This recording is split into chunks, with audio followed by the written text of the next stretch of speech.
Hi, everyone. It's Mariah and Laura here with Beyond the Front Porch. Because where we live is just the beginning. So, today we're going to talk a little bit. We're going to share some of our trade secrets, some of our marketing stuff that we do for our listings, and I don't know, it's just kind of fun for us to talk about and share. And then when you call us for listing appointment, we can skip this section. Yeah, it's definitely a process, and I think it's one that not a lot of people do. So, yeah, I think it'll be fun to just kind of go over, our whole listing, how we get your house sold thing. Yeah, so our goal is if to get the most amount of money with the least amount of stress. So the more offers you get, the more money you're going to get. The more buyers you get as a showing, the more offers you're going to get. And then the more exposure you get online and offline, the more people you're going to get that want to see your home. So that's kind of our philosophy. Yeah, so it all starts. Do we want to go through the listing appointment or just cover the Just like what happens when we sign the listing agreement? Like when we sign the listing agreement, that's kind of go time. We can't really do much until it's signed, and we decide on the price and everything. But once that listing agreement is signed, then we start making all of the appointments for the photographer. We also do a stager for some listings, um, and for those that are vacant, we do AI staging, which has been pretty fun. Yeah, it's always kind of you have to try a couple of times to make sure it doesn't have weird furniture on weird walls. Yeah, yeah. And it's cool because you can direct what style with AI. So like we had a home and built in like the 1890s, and so I decorated all in Art Deco, and that was really fun. Because I love that style so much. But then, other homes, you can specify like a more traditional style or a farmhouse or, whatever Yeah, style the house is. And so that can really help buyers kind of envision what to do with each room. yeah, and like mid-century modern is really popular right now, so Hmm. that's fun. Yeah. Yeah. And so, like for our staging appointments, and these are all things that we cover, that comes out of our marketing budget before we even get paid because we don't get paid until a house closes. So, we're paying for all of this up front. But our stager, Wendy, who we'll hopefully have on the podcast sometime soon, She's awesome. yeah, she's really fun. If you've just want to have fun, just hire her to come through your house because Right? she is a lot of fun. But she has a really good eye. So, like, one of the first times I used her, I had somebody, they did probably about 90% of what they did. And it was the height of the market. It was kind of crazy. But we got an offer. We listed at 479 for the house, and they did everything. And I was like, well, that's even pushing it. Like, we'll see. And we had multiple offers, and the winning offer was $100,000 over. So it ended up selling for 579,000. That's like 25 to 30% more than it was listed for, which is Totally believe it. crazy just from, our marketing, but also, they did everything. They put in the work of what the stager recommended. So, Yeah, she's got a great eye for things, and hmm, she's just a lot of fun to work with. So, yeah, yeah. And I swear those green apples work. So, yeah, yeah. um, So after the stager comes pictures, and we mhm. always show up a little bit before we do the pictures so that we can, make sure everything's kind of picture perfect. So, and that usually means like taking things off counters and going into the bathrooms and making sure, the showers don't have anything in them and all that kind of stuff. I always tell my sellers, like, if you can't find it after pictures, it's probably in a drawer or in a cabinet close to wherever it was. Yeah, my favorite places to stash things are in the sink because they only take a picture at a certain level, and so you can't see in the sink, in the microwave, in the pantry, and in the laundry room because we don't usually take a picture of the laundry room unless it's something special. Yep. But yeah, things are usually piled everywhere, and I really try to put them back. And all the owners are really nice, and they're like, "Oh, don't worry about putting anything back." I'm like, "You'll never find where I put some of this stuff, so I hit it. let me do what I can." Yeah, I So, try to put things back too. Or, sometimes the owners are there too, so you can just go through hmm, with them and they know where it went. But yeah, yeah, I mean, it really is important. And I think, just based on some of the pictures that I see on MLS, hmm, not every agent pays attention to that kind of stuff. And yeah, I think it makes a huge difference when somebody's looking at a picture of a shower and thinking that they love it, or thinking that, what kind of shampoo is that? no, right, right. And the thing is that I had a photographer once tell me that there's a huge difference that they notice when the agent shows up. Because, and I'm like, what, agents don't show up? And they're like, no. A lot of times agents will just send, they'll just send the photographer there, even with the seller there, and it's just the photographer and the seller. And I'm like, oh my gosh, that sounds like a nightmare. Yeah, But just trying to figure it out. yeah, because the photographers do say, "Hey, could you move that thing?" But they technically can't move anything. And they say that when an agent shows up or someone representing the team shows up that is trained on what to do, it goes so much smoother and the pictures look so much better. And so, that's, we want to make sure that it has the best light possible online. So, and they show us the pictures before they leave as well. So it's like, oh, there was a red thing in the backyard. Let's go move that because that's drawing attention in the wrong place. I've had them reshoot stuff before. So, Yep. and then a lot of times we'll do the drone package as well, which does the aerial shots. And it also gets some other kind of cool angles of the house and the property. And then we also do the 3D tour. So that's been fun to add on. Yeah, yeah. And that, I mean, people are like, well, what do they do? It's basically just like the photos. So they just kind of go around. They have a Hmm. specific device that kind of scans the different rooms and stuff like that. But it's Yeah. it's really not very different from doing the photos.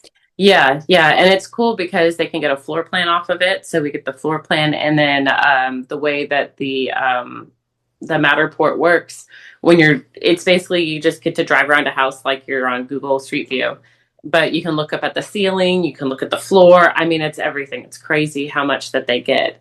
Yeah, Um, and they do the outside too, which I wasn't mhm. expecting, but I think is really cool. Yeah, Especially and if you've got like a really cool backyard or a lot of yeah. land or something like that. Yeah, because they'll do the whole, like, if it's on acreage, they'll go walk out to the edges and do the whole acreage, which is pretty cool because a lot of times people don't want to make the time to go see a house unless they're sure that they like it, or they're out of town, out of state. And this makes it so they don't have to fly in to see the property. They can see the property. So when you get like an offer of someone that hasn't seen the house, you're way more confident in that offer because you know that they have kind of seen the house. Yeah, So.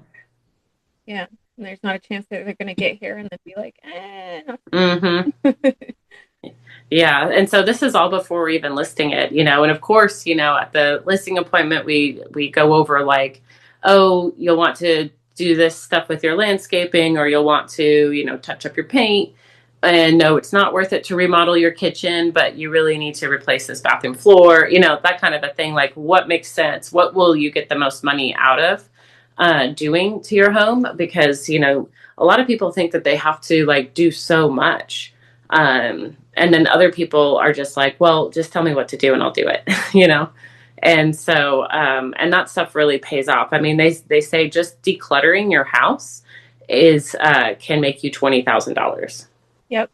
And I've Yep. seen it. I've seen it happen. I've had Again and buyers get a again. really great deal on a house that's cluttered, because other people can't see through it. So, and Yeah. Yeah. crazy color paint, I don't really tell them to paint it unless it's black. If it's black, I will tell them to paint it. But like, I've sold a house that had a green hallway with neon orange baseboards, and the people that bought it loved it. So, it can, if all the houses look the same, then it's actually a little harder to sell because yours doesn't stand out, I found. Yeah. Yeah. We've got the one off market right now that's got like rainbow in one of the bedrooms and Hmm. Yeah, like really all cool kinds. designs of murals that they painted on their walls. and it Yeah, looks yeah. really My good. house has these like mountains painted on the walls Yeah. in the So, secondary so bedroom. So yeah. yeah. But I And loved so, it. It yeah, was like exactly that. I was so glad that they didn't paint over it because my boys were younger at the time. So like it really worked. So yeah. it was cool. And It's I funny still because like I totally it. thought y'all did that. Yeah. Yeah. So like sometimes it can be really cool. Sometimes, there's certain, I think, colors and stuff like that that aren't Hmm. massively appealing that, Yeah. you It walk still in, needs or to if it's look, just like yeah. so bright. It still Like needs to look and feel welcoming. yeah. So that's kind of how I look at it. And then, yeah, if we get complaints about paint, we say, okay, well, they can paint it. You pick the color, and if we need an offer, it's like they're happy to paint it. Yeah. Um, so now it can't be anything controversial on your walls. Like I had somebody have like Texas OU mural on the wall. And I was Yep, like, you're can't going to do have to take that down. that. Yeah, and there's things like, clearing out all your personal pictures and stuff like that because you want people to see themselves in the Yeah. home and not see you in the home. Yeah. And So it's it's also kind a of like liability. a subconscious thing that people don't walk into a house and be like, "Oh, look at those photos" or whatever, like. But they do. Like when you walk into a Hmm. house and you see somebody else's family in that house, you don't think of it as yours. You feel like you're Right. invading, like, Right. and it just gives this kind of like subconscious, I shouldn't be here vibe. And you don't Yeah. want people to feel that. You want people to feel like they belong there, that it's theirs, that they love it, that they can see themselves living there, Yeah. not you. Yeah. And it's also a safety issue too. Like I see people um, post listings with like the kids' names like on the walls. Yeah. And it's like, you don't want to do that because the kids' names on the walls, where they go to school. Like it's usually obvious if it's elementary age or middle school or high school age bedroom. And so that's a huge safety issue. So Yeah. yeah, I always tell people like put away anything personalized, even diplomas, and also set their Facebook on private because people are going to look you up, and you don't want them necessarily knowing a lot of the things about you. Yeah. Yeah. I So see that all the time where, like you walk into or you see a picture of like a nursery or something like that, and it's got mhm. Braden on the wall, And it's and, cute. the little block letters. It's very cute, but like I'm always like, you really want people to know your kid's Yeah, name? yeah, yeah. Because and that's the thing is people tell their kids like don't talk to strangers, but if the stranger knows your kid's name, then that makes Are it they a tougher. stranger? Yeah. Yeah. So, and then also like put away all bills and things because I've had buyers go into a house and see a stack of bills sitting on the counter and start digging through them. And I'm like, what are you doing? And they're like, well, one of these might be the electrical bill. And in the meantime, they've seen their credit card payment, their auto payment, their mortgage payment. And it's just like, Yeah. okay, you've just totally invaded their privacy because they left their stuff out. But yeah, it's pretty crazy what people leave out for strangers. I've even seen a gun sitting out before. And it's just like I had to tell the agent, I was like, we didn't have children, but someone with children might come through, and it made my buyers very uncomfortable that there was a rifle just sitting out in this study office. And she was like, oh my gosh, my sellers are so sorry. Da, da, da, da. But I'm like, that's a big deal. So Yeah, I had when I sold my house in Corinth, I had some pretty realistic looking BB guns that I kept mm, on the top shelf in my closet because, I wasn't allowing my kids to use BBs just by themselves or whatever. But my realtor, because I wasn't a realtor at the time, she messaged me and she was like, "Do you have a gun in your closet?" I was like, "I guess I do. I mean, it's a BB gun, but yeah." She's like, "Yeah, put that away." I was like, "I didn't even think about it." oh my gosh, we had a seller call us panicking. They'd moved out the week before and the new buyers had moved in. And the seller called us panicking and was like, so we left a gun in the house. And we're like, exactly. Our faces were like, what? And it's like, so I know exactly where it is. And if the buyers can just let me in and I'll just go get it, then that would be great. And luckily the buyers were super cool with it. But, he had left it. They had it like just pushed back on their primary bedroom closet, just pushed Yeah. back on the shelf. Like you couldn't see it. they would have found it probably in 5 years, but and it's just like, oh my gosh, some of the stuff that we see is crazy. Well, yeah, I mean, like it's super dangerous, but B, like technically they left it there, so the buyers own it now. Like Yeah, anything that's left in technically. the house belongs to the buyers now. Right. Yeah. So yeah, that's Yeah. yeah, good thing the buyers were cool about it. Yeah. Yeah. So then we do a whole like online marketing thing. So we do like it goes out to over 300 websites. It's featured on a couple of different ones. So like homes.com and I believe on realtor.com, and then on Facebook we do a big marketing push and Google. And so our goal is usually to get in front of 20 to 30,000 people in the first week. We can usually hit that unless it's land or something that's on the higher price end or something unique like that. But really it's a lot of fun for me to just kind of like release it out into the world and just see what happens and then start getting all the leads and everything. So yeah, it's a lot of fun to watch that. Yeah, yeah, and I've started doing the walkthrough tours and stuff like that. So I do a whole Hmm. video where I go and walk through the house and talk about Yeah. all the cool features and stuff like that, and then that goes on YouTube. So that's pretty fun too. Yeah. Yeah. So we put our listings on YouTube, on Facebook, on Instagram, on TikTok. So, it's out there and people will contact us when they're interested in seeing it. And then we also offer, if our team brings the buyer, we do offer a slight reduction or in the commission. And so we work hard to try and get that buyer. And I think it happens probably 20 to 30% of the time where we bring the buyer to our own listing, and everybody has like separate representation and everything. And so, but it kind of gives us an incentive and then the seller an incentive to accept our buyer's offer because it's slightly better net than the same price from another agent. So, Yeah.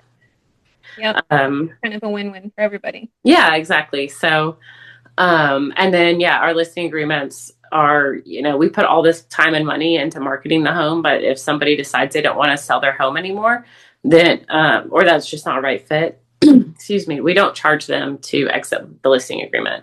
And so yeah, because life circumstances change. We had somebody that just wanted to test the market too. And we were like, okay, but we're listing it for 60 days or 45 days or however long that was. And ended up not selling. And well, that's fine. That's okay. Well, and then that's on us too. It's a risk we It's take. Yeah. motivation for us to get it sold Yeah. and know that like we're confident that the process that we're going through is Hmm. going to work. And sometimes even though we're confident, it doesn't work. Yeah. Yeah. And So in yeah, that case, they wanted to test the market at a certain price and the price was a bit too high. And they were like, if we can't get this, we don't want to sell it. And they were very upfront about it, which was really nice, honestly. And yeah, I was like, okay, I'm game if you're game. And we tried it. So, yeah. And then we do several open houses right at mhm. the beginning because that's when you have the most interest. So Yeah. we try to do a open house before we go live on MLS that is by invite only, so it's exclusive. Hmm. Um, And it's only for for the neighbors. So yeah, yeah, it's not like there's no sign in the yard. There's nothing like that. So it's very exclusive. And we're trying that out for the first time here in the next week or two. And I'm excited about it because it really works well for a lot of agents. And that's something we do. We hear about something and it's like we try it again. We try different things, and what works doesn't work, and what works, and we're just always changing and adapting to the market. yeah, because some things work sometimes and they don't work other times. So Hmm. we when COVID was raging, we pretty much couldn't do open houses because nobody wanted to come to them. But then even after that, the houses were selling so quickly that there just wasn't time. Like Yeah. you couldn't do them. Yeah. So it wasn't really a feasible option back then. And stuff like that happens all the time. Sometimes, the market changes, what works changes. Hmm. Uh, People are fickle. Yeah, Everything for sure. changes. So yeah, you gotta, keep evolving the process and doing what works and staying ahead of it. Yeah. Yeah. And then we do open houses we sometimes do them Friday evenings, and then we also do them Saturdays and Sundays. And we do them for about 3 hours on Saturday and 3 hours on Sunday because what I've noticed is that when we do it that way, a lot of times the showings will just gravitate towards that, or an agent will see it's an open house and just send their buyers. So it makes it way more convenient for our sellers if they don't have to like be gone at the drop of a hat, you know. If we can help corral those showings into certain times, it's a win-win. Of course, there's going to be people outside of that, but I found that that really helps a lot. Plus, there's a lot of unrepresented buyers out there that don't want to sign a buyer agreement with an agent. And so this is a way to get them to come into the open house, whether they end up using an agent on our team or whether they want to represent themselves. That's a way to get people in that wouldn't normally have access to the home. Yeah. And it's really important, that first weekend, because we usually go live on MLS on a Thursday, and then we have the like evening open house on a Friday, and then the 2 open houses that Saturday and Sunday. So it sounds like a lot, but it's only a few hours each. And you really want to get that out there right when the listing goes live so that you capture the most interest. Because that's just naturally what's going to happen when there's a new listing. Everybody's like, "Ooh, what is that?" Yeah. Yeah. So You it's capture capturing that market possible when it's hot. Yeah, yeah. Because if you don't do the marketing, because that's something that, when it was crazy and listings sold in the first weekend, I was still doing the really hardcore marketing on it's like we had to take our whole month of marketing and condense it into like one weekend. And so I've just kind of kept with that since. And it really does help a lot because you remember back in the day, it was kind of like, well, your home will probably take about 60 to 90 days to sell. And it's going to take about 30 to 45 days for all of the marketing to really get out there. So, let's not expect any results for like 30 to 45 days, and that was the market. And now it's just, it's crazy because, about half of our listings last year got multiple offers and it was a tough market as well. Yeah. And so, that just goes to show that our marketing does work because there's a lot of agents that are having to redo their marketing because they slacked off when it was super busy, when all they had to do was take cell phone pictures and put a sign in the yard. They're like, oh, okay, cool. That's all I have to do. And when we were going above and beyond, we were, we've been doing that for over a decade now. So it's like, well, now we're just used to it. So Yeah. Yeah. Well, and there's a lot of agents that started in 2021 and 2022, and that's yeah, all they know. right.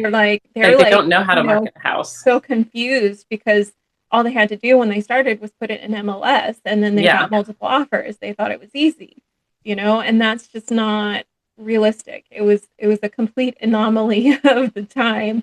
Yeah. And, there's a whole process to marketing a home and making sure that it looks nice and that it presents it the best way possible. And, we have homes that are selling off market too, not going through this whole public thing because people, they don't want to deal with all that. They don't want to do the staging. They don't want to do the showings. They don't want to, disrupt their lives or whatever. So there's that option too. But, like you have to know these things. You have to have learned these things. And I think a lot of agents that are newer never learned that. They don't understand like what's wrong. And it's just like, well, that wasn't normal.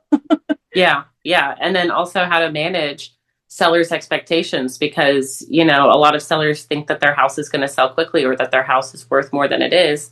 And the newer agents don't really know how to be just upfront with people or don't know how to, set expectations because, all of our sellers go into like, okay, we're going to hope for multiple offers the first weekend, but that doesn't always happen. So here's our plan for for the rest of our listing time. So it's like, here's when the price reductions are going to happen. Here's when we're going to do more open houses. It's all pretty laid out at the listing appointment. And so I think that is really valuable as well. Yeah. And then what's going to happen, if if it hasn't sold in a week or if we don't have any showings in a week, like this is what we're going to do. And if we don't have any offers in this time frame, this is what we're going to do. And this is typical for this time frame. This is what we're seeing right now from sales in this area, specific to that neighborhood and all of the details that go into deciding on a price, deciding on what's going to happen, getting Yeah. the feedback from other agents on what their buyers thought and what they had objections to or what they didn't like, so that we Yeah. can either address those things or, just realize that it's not something that we can address or that the sellers are willing to address to spend the money on or whatever, and lowering the price. Or, Hmm. is it a market where you can offer, a flooring, concession or something like that, Or and free that'll be taco. enough, or is it what's working right now is offering to, pay bonuses to other agents. There's Yeah. so many things that can go into it and so many different ways of handling the situation. And it's a matter of knowing what's working right now in order to get that house sold. Yeah. Yeah. Yeah. Mariah has this awesome sign writer that says, what is it, $250 of free tacos with Yep. purchase of this Free house. tacos with purchase. Yeah, yeah, free tacos. So yeah, Yeah.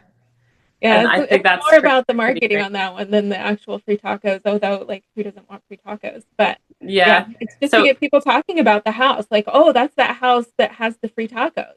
yeah, yeah, and it works. It really does work. I mean, I know that it brought people to your open house. Yep, for sure. So And it was fun. It was fun to talk about. And people were like, tacos? And I'm like, so I hope that this, whoever's listening, this kind of helped to see kind of how we work and how we work a little bit differently. We didn't even go over everything too. yeah. There's just so much that we do for each, and it's so customized for each seller as well. So a lot of it depends on their situation and everything. So, And uh, it's not just about opening weekend either.